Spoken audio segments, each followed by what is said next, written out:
Om Gyantamirantasya Jnananjana Shalakaya Chakshurunmilitam Yena Tasmai Shri Guruve Namaha. Shri Chaitanyamanobhishtam Stapitam Yena Bhutale Swayam Rupa Kadamayyam Dadati Swapadantikam Vandeham Shri Guru Shri Yuta Shri Gurun Vaishnavanscha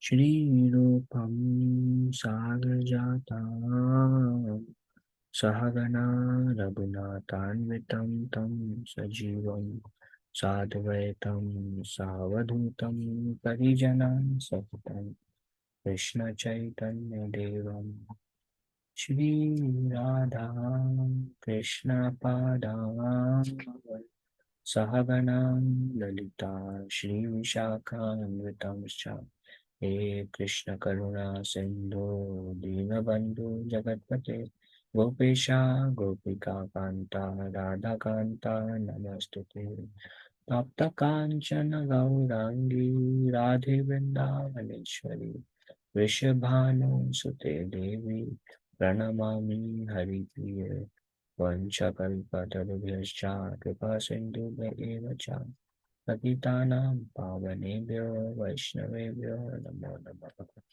Jai Shri Krishna Chaitanya Prabhu Nityananda Shri Advaita Gadadhara Shri Vashadi Gaura Bhaktavinda Hare Krishna Krishna Krishna Hare Hare Hare Rama Rama Rama Hare Hare Mukham Karoti Vachalam Pangam Nangayate Girim Yat Kripa Tamaham Bande Shri Gurun Dinatarinam Paramananda Madhavam Shri Chaitanya Ishwaram Namo Vishnupadaya Krishna Prishtaya Bhutale Srimate Bhakti Vedanta Swami Iti Namine Namaste Saraswati Devi Gauravani Pracharine Nirvishesha Shunyavadi Paschatya Deshatarine Panchatatmakam Krishna Bhakta Rupa Sarupakam Bhakta Avataram Bhakta Kyam Namami Bhakta Shaktikam.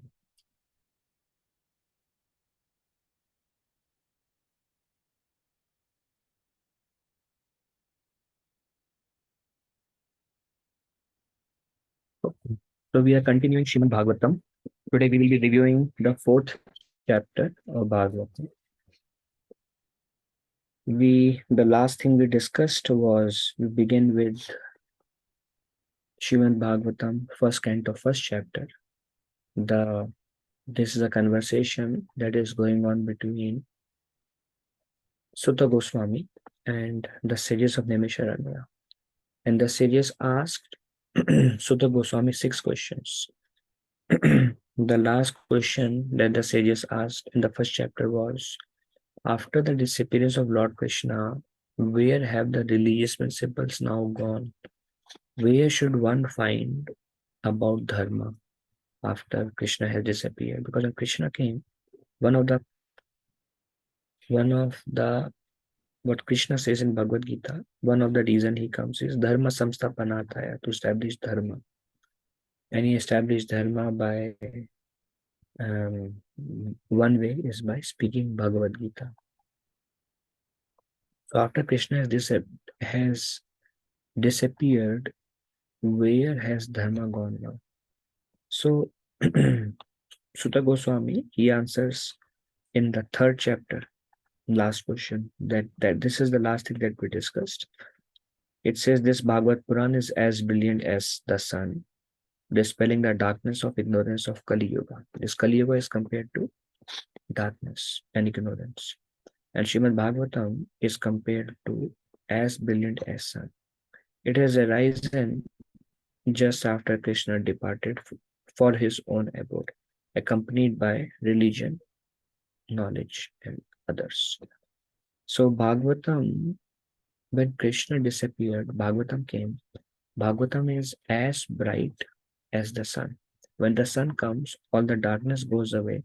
Likewise, when one takes Shadra Srimad Bhagavatam, all the ignorance and the effect of Kali and the understanding of what is Dharma, that will go away and the understanding of what dharma is will be established. Now, now chapter 4 begins.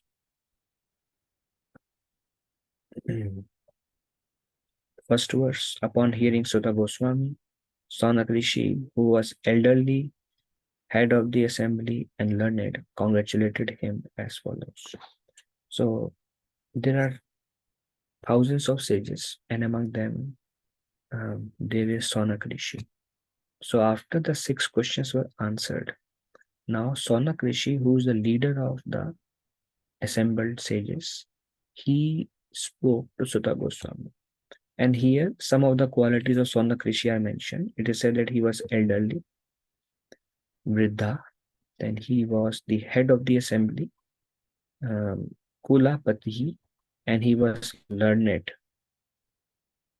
Bhavrichaha, congratulated him and spoke as follows. So Prabhupada also says that when in our temples any visiting speaker comes, then somebody should glorify the speaker or somebody should speak about the speaker. That person should be elderly, he should be learned, and he should be the head of the assembly. Um, they should glorify the speaker, and yeah. So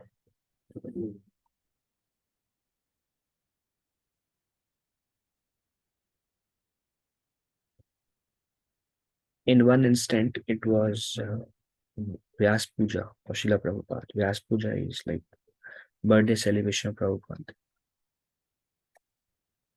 And somebody was doing Arati. So Prabhupada was there. Prabhupada said, the most important person should do the Arati. Because when a important person does something, then everybody will be like, okay, they value. But if a child, suppose doing the Arati, then by our action we are telling, it's not so important to do Arati to Prabhupada. So that's why those who worship Radha Krishna deities or deities also are the most qualified people, or there is a qualification for that. Then there is a qualification. Likewise, when we deal with the pure devotees of the Lord or the Supreme Personality of Godhead, most qualified people should deal. Likewise, when there is a visiting speaker, the most qualified person should glorify them. That's how we are giving them the maximum value. We are valuing them.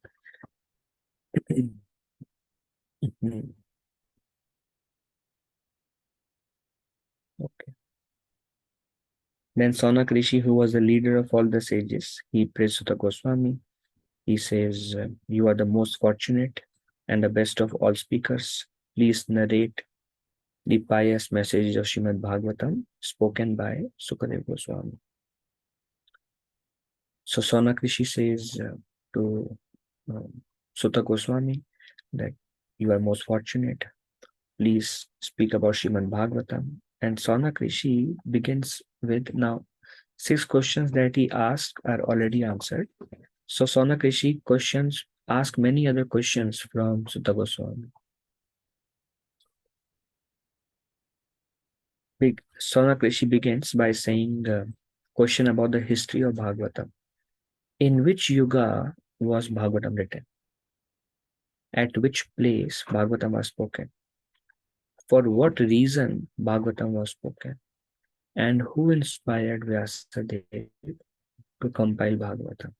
So these 2 3 questions, basically he's eager. This also shows that how the sages should be very eager to hear and learn. Just before this, Sutta Goswami says the Srimad Bhagavatam is like as brilliant as sun that will remove the darkness of ignorance in Kali Yuga. So Sonak Rishi says, we are very fortunate, we have your association. Please tell us why Bhagavatam was spoken. What made Vyasadeva speak Srimad Bhagavatam? At what time frame was Bhagavatam spoken? And then because Sonakrishi is very eager. He asked many other questions. He asked about Sukadev Goswami because previously, in the end of the third chapter, Sutta Goswami says the Shrimad Bhagavatam was spoken by Vyasadev to um, um, Narad Muni, and then Narad Muni spoke it to Sukadev Goswami.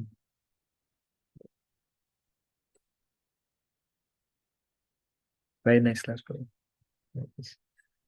So Narad Muni spoke to Vyasadev. So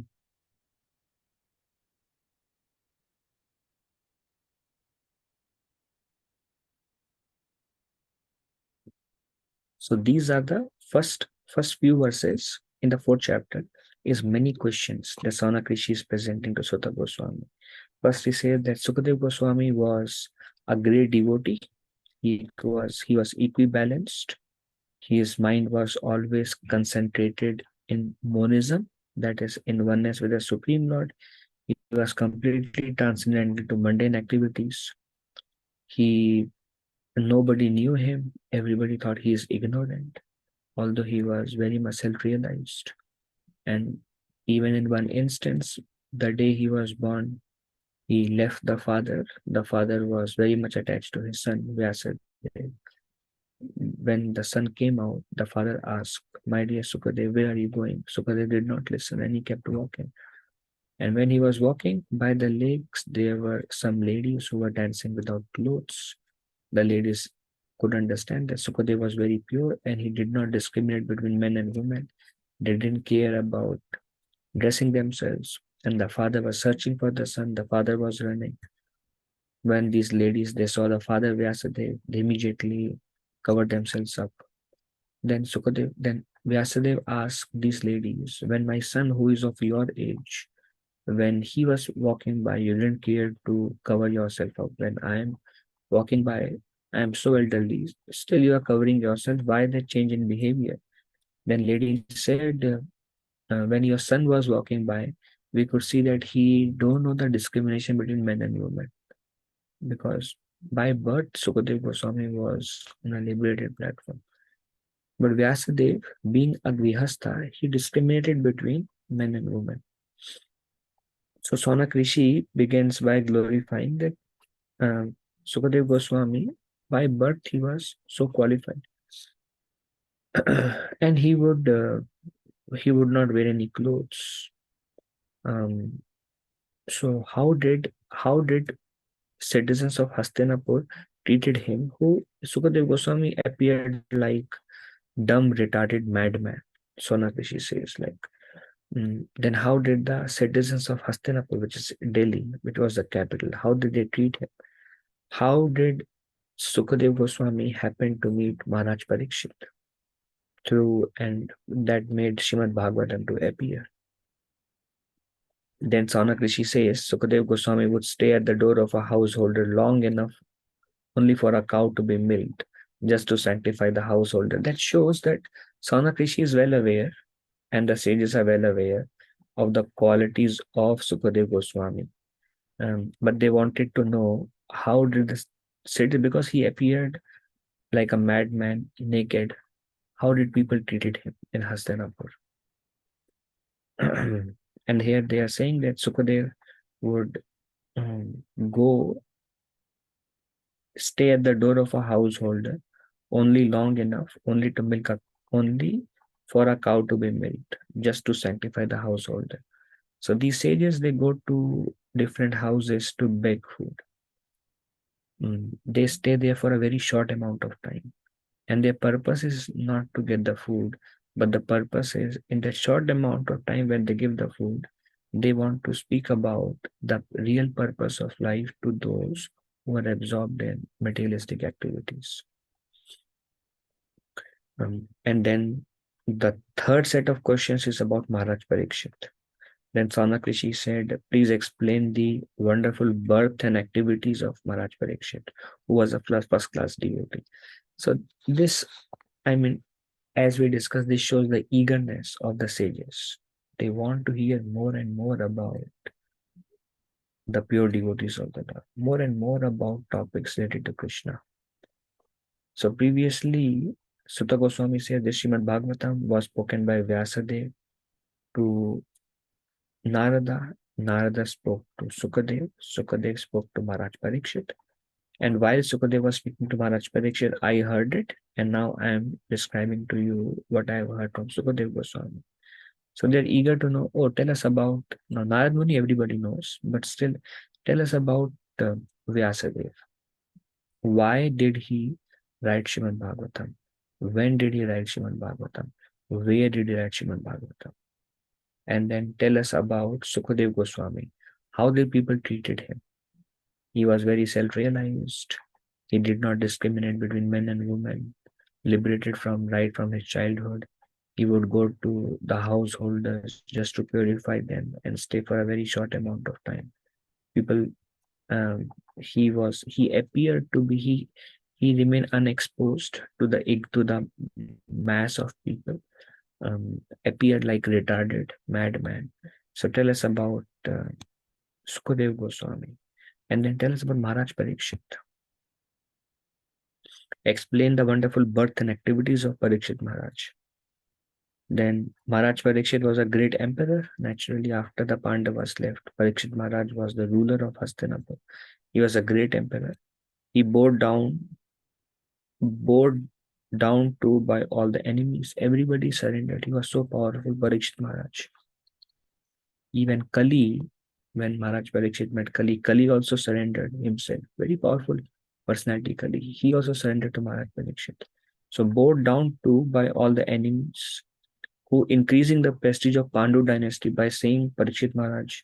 Everybody will know he is a descendant of Pandus.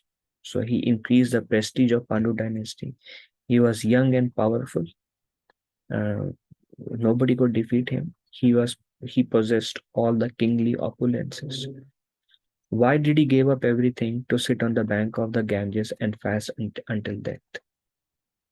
His body was meant to serve others. Such a king, unparalleled king, such opulence, and you know everything about him was great, and he was a great devotee of the Lord also.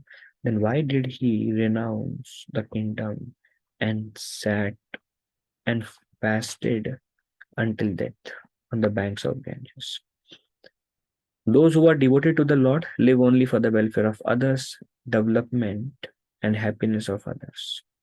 Though Parikshit was free from all attachment to worldly possessions, how could he give up his mortal body, which was a shelter for others? So Sonakrishi says that those who are devoted to the Lord, they live for others. Parikshit Maharaj was already living for others, for the protection of the citizen. And actually, after Maharaj Parikshit, no bona fide king appeared till now.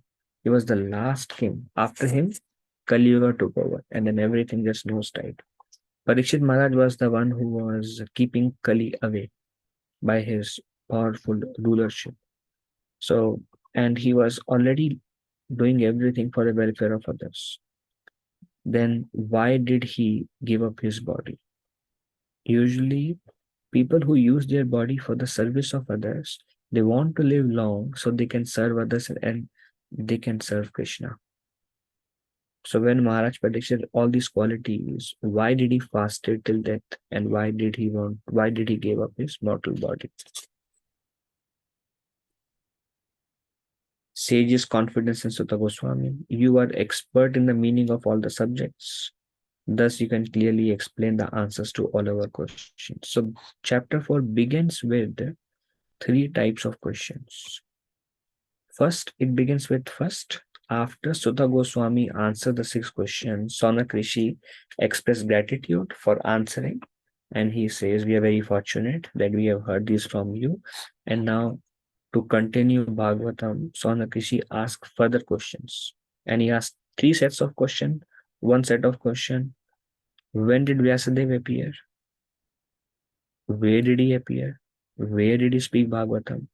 What inspired him to speak Bhagavatam? Why did he speak Bhagavatam? These questions. Second, Sukadeva Goswami was a self-realized, liberated soul How did people treat him?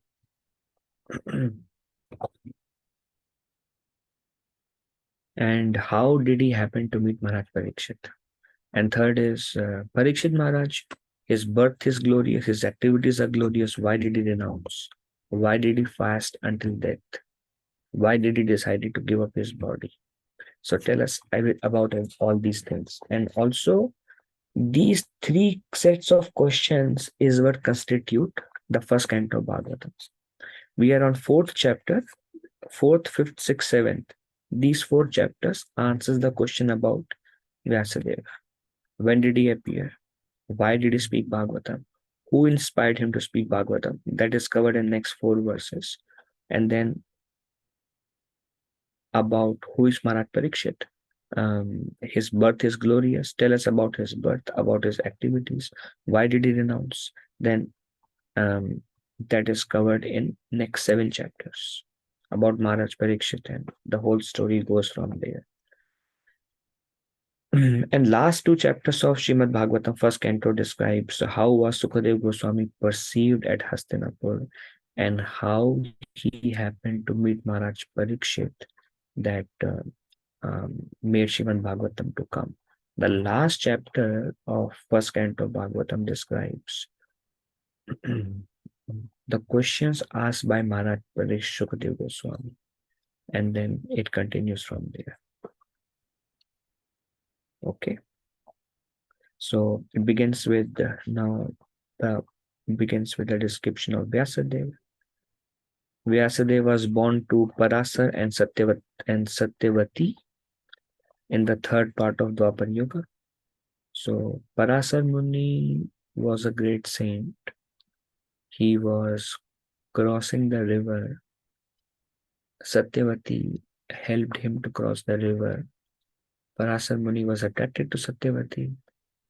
Without touching Satyavati, he awarded Satyavati a child. And because Parasar was a great saint, Satyavati gave birth to a child who, as soon as he appeared, he was very old, learned, mature saint. And that was Vyasadeva. Later on, Satyavati was married to Shantanu. Later on. And then from him came, anyway, there was 2 sons, and from those 2 sons, wife and Vyasadeva came Pandu and Dhritarashtra. So Vyasadeva was born to Parasar Satyavati, and this happened in the third part of Dwapar Yoga. It is described, all the yogas are divided into 3 parts. There is something called beginning part is 10% of the yoga. Middle part is 80% of the yoga. And the third part, or the last part, is 10% of the yoga. Technically, it's called Sandhya Rupa, then Yuga Rupa, and Sandhyamsa Rupa. So right now we are in almost in the first part of Kali Yuga. So basically, Vyasadeva appeared in the last 10% part of Dwapar Yuga. Basically, at the end of Dwapar Yuga, he appeared to Parasar and Satyavati. Once Vyasadeva, who could see the past and future, was meditating on the bank of Saraswati. As the sun rose, he then had a vision of the anomalies that would appear in Kali Yuga due to the influence of time. So Vyasadeva appeared in the last part of Dwapar Yuga. In one morning, he was sitting on the bank of Saraswati and he was meditating. And when he was meditating, he could see the age of Kali. He could see the future of this age. He saw that people will be decreased in bodily strength in Kali Yuga. People will become more and more faithless. They will become impatient due to lack of goodness. They will be dull-witted or will be very, very less intelligent. They will live a very short life. They will be born very unfortunate. And all these bad qualities will develop from Kali Yuga. And Vyasadeva, when he contemplated on what is going to happen in future, He contemplated on how to help. It was still Dwapar Yuga, end of Dwapar Yuga. And because he could see the future, he became concerned. And being a sage lives for the welfare of others. He was thinking, how can I serve? How can I assist? We also see when Bhagavatam later on describes Maharaj Yudhishthira, Maharaj Yudhishthira asked Arjuna, go to Hastinapur and see how is Krishna doing. What is Krishna's future plans? So Arjuna went, and it's been 7 months, and Arjuna is not returning back. So Yudhishthira Maharaj becomes very concerned. Why is Arjuna not returning? And Yudhishthira Maharaj saw people are becoming quarrelsome at small things. They are becoming very unsatisfied and greedy for more and more accumulation and opulences. So people are becoming envious of each other's wealth and property and other things, whatever the others possess. So Yudhishthira Maharaj, when he saw these qualities in people, he became very much concerned. Yudhishthira Maharaj told Bhima, I can see that something inauspicious has happened. And although Yudhishthira Maharaj was thinking, he could feel in his heart maybe Krishna has disappeared from this planet.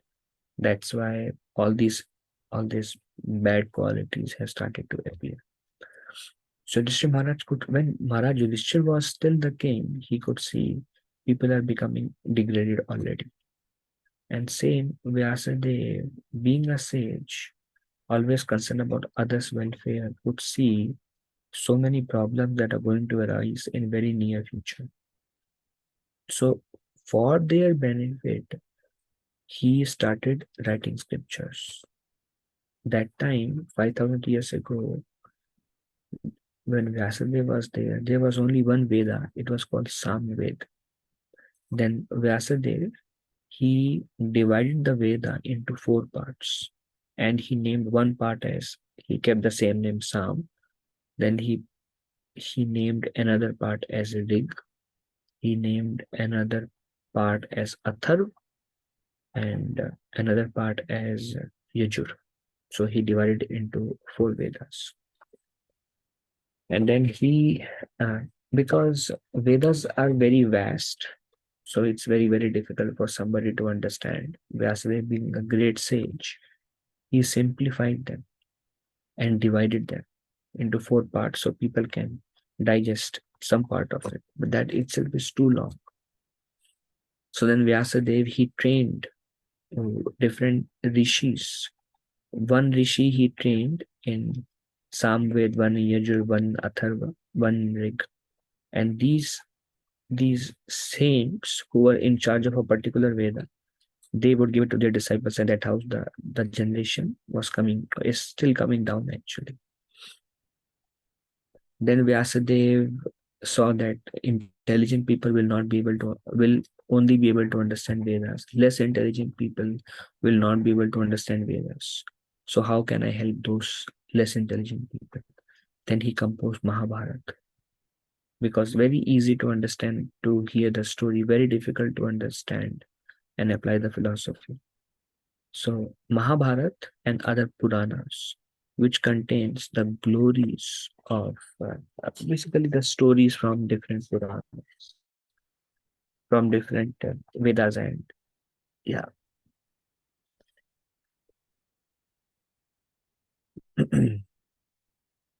Puranas are full of stories actually.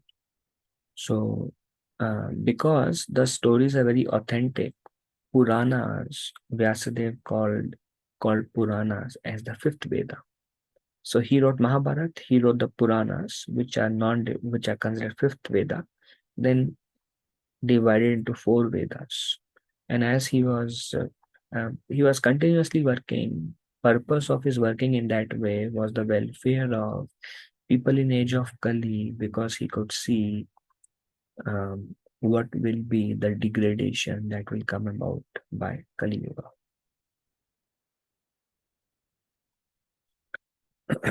Then there is mention that for Rig Veda, he made Paila Rishi as the um, main teacher.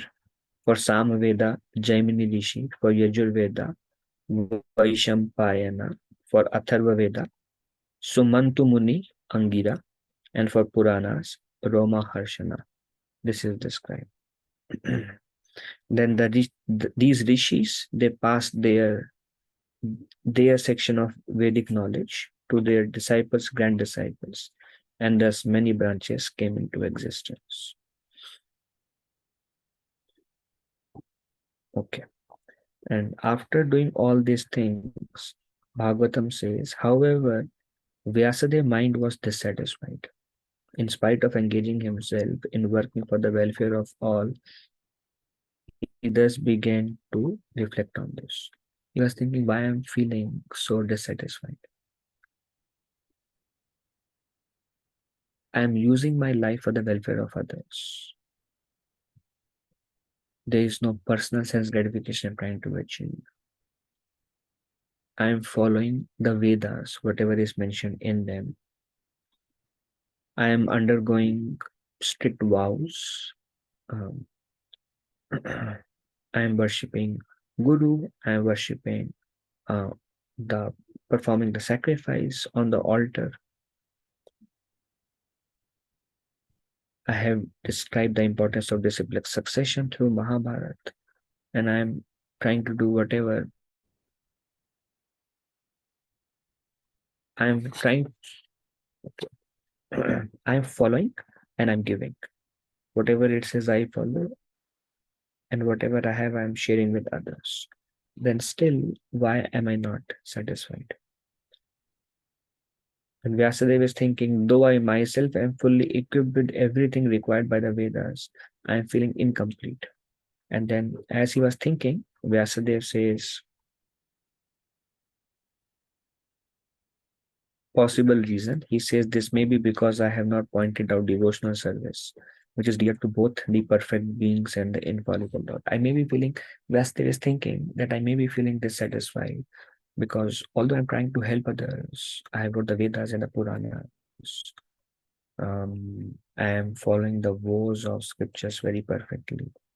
I may be feeling dissatisfied because I have not glorified the Supreme Personality of Godhead, and I have not pointed out the importance of devotional service.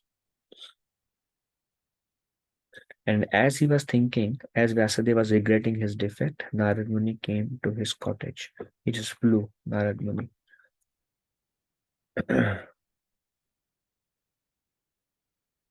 Prabhupada says lacking complete knowledge and being dissatisfied are impossible for Vyasadeva since he was an avatar of the Lord.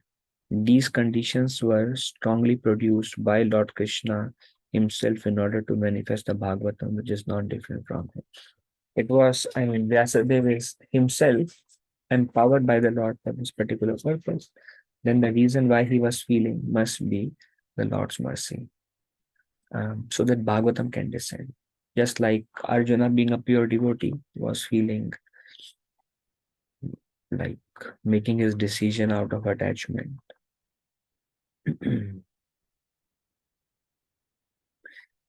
But it said that, Arjuna was a pure devotee. It was Lord's mercy so that Bhagavad Gita can be spoken. Likewise, Vyasadeva, whatever feeling he was feeling, was so that Shrimad Bhagavatam can be spoken. So as soon as Vyasadeva saw Narad Muni came there, he got up respectfully, worshipped Narad Muni, and treated him just like Lord Brahma. And then the question will start from the next chapter. So that's all for today. Summary. Sonakrishi thanks Sutta Goswami for answering the 6 questions. He asks 3 more sets of questions. One question he asked was, when did Vyasadeva appear? Why did he compose Shrimad Bhagavatam? When did he compose Shrimad Bhagavatam? Second question he asked was about Sukadeva Goswami, who was liberated, unattached to anything material in this world, How did he happen to meet Maharaj Parikshit? And how did people of Hastinapur treated him? And third set of questions Sonakrishi asked is, tell us about the birth and activities of Maharaj Parikshit. He was so successful. He was very powerful, increasing the prestige of the dynasty. He was using his body for the welfare of others. Why did he decide to fast till death? Why did he renounce all the opponents? Please share about all the subject matter. And then Sutta Goswami starts speaking about the first question, which is about when did Vyasadeva appear? He appeared in the last 10% part of the Upper Yuga. Whom did he appear from? Parasar Muni and Satyavati on the bank of river Saraswati. What inspired him? At what time he wrote Bhagavatam? At the end of Dwapar Yuga. What inspired him to write Bhagavatam? So then the story of Vyasadeva lamentation is described here. And what is Vyasadeva lamentation? He, when he was sitting on the bank of Saraswati, he could see the problems in the age of Kali, short-lived, unfortunate, attached to sense gratification, and all the impurities that will appear in the heart. And Vyasadeva became very much concerned. So, in order to help the future generation, he started dividing the Veda into four parts. Then he could see not everybody will be able to understand the Vedas. In order to simplify the Vedas, he wrote many real stories, real examples in the form of Puranas that are considered the fifth Vedas. Then he assigned his own disciples to start their own succession of different Vedas and Puranas. And Puranas, the in charge of the Puranas was Ramaharshan Sutta, whose son happened to be the speaker today, which is Sutta Goswami. And as he did all these things, he was still feeling dissatisfied. And then he started contemplating, I am perfectly following the scriptures, strict vows, living a very disciplined life, performing the sacrifices recommended. After doing all these things, why am I feeling dissatisfied? And then we saw the reason for his dissatisfaction was not any mistake from his side, but Lord was feeling him that feeling of emptiness so that eventually Bhagavatam can be spoken. And as he was thinking, why I'm feeling dissatisfied, Vyasadeva got a thought. I'm feeling dissatisfied maybe because I have spoken so many things and written so many things and made so many professors and gurus who teach different part of the Vedas to everyone else. Um, I have done all these things, but I have not specifically glorified Krishna as Supreme Personality of Godhead and devotional service to Sri Krishna as the ultimate as the ultimate purpose of dharma, ultimate way to establish dharma. We see in the beginning, one of the questions that the sages asked Sutta Goswami is, please tell us what is ultimate good for all living entities. And Sutta Goswami says, unmotivated, uninterrupted devotional service can completely satisfy the self. So as Vyasadeva was thinking, I have done so much, but because I have not glorified Hari and devotional service to Hari, probably that is why I'm feeling unsatisfied. This also shows that when we actually take a humble position, the knowledge is revealed from within our heart. Vyasadeva got that understanding why he is dissatisfied from within his heart itself. Krishna helped him. And then Narad Muni flew in there. And when he saw Narad Muni, he offered his respectful obeisances. He treated him just like Lord Brahma. And the next chapter, he will begin questioning, and there's a discussion. All right, so that's all we have in this chapter. If there is any discussion, we can take now. Hare Krishna Prabhuji, Dandavat Pranam Prabhuji. Then, Prabhuji, one question, Prabhuji. So Vyasa started writing Bhagavata once Krishna leaves his body, or before that itself? Yeah, he wrote later, Mataji. Later on. Okay. Thank you, Prabhuji. That was my question. Okay. Anything else on this? Mm. Is the summary clear of 4th chapter?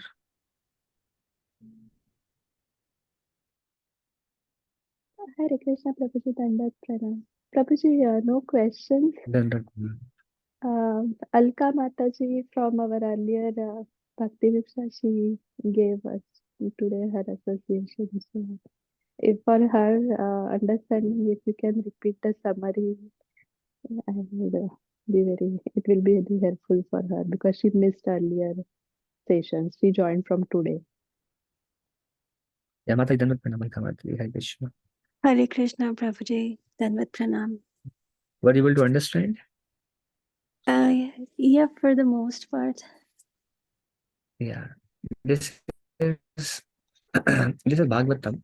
Bhagavad Gita is considered as initial study, and Bhagavatam is more like the life of devotees of the Lord and the pastimes of the Lord, the pastimes of all the incarnations of the Lord. That is part of Bhagavatam. Bhagavatam is considered as the essence of all the Vedic scriptures, and it is said that one recitation or one hearing or one reading of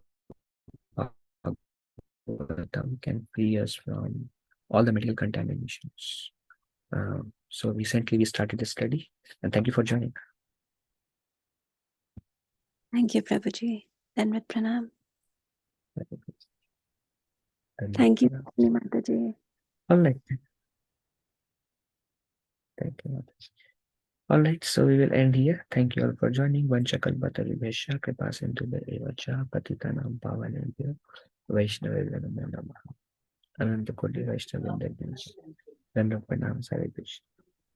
Thank you so much, Prabhuji. Hare Krishna. Hare Krishna. Thank you so Dandav much, Prabhuji. Hare Hare Krishna. Krishna. Danvat Pranam, Prabhuji. Hare Krishna Prabhuji, Dhanvat Thank you, Pranam. Mataji. Hare Krishna. Thank you very much, Prabhuji. Hare Thank you, Krishna. Girish Dandavat Prabhu. Hare Pranam. Krishna. Thank Thank you, you, Prabhuji. Mataji. Hare Hare Krishna. Krishna. Thank you, Prabhuji. Hare Dandav Krishna. Pranam, Mataji. Hare Krishna. Thank you, Mataji. Hare Krishna. Thank you.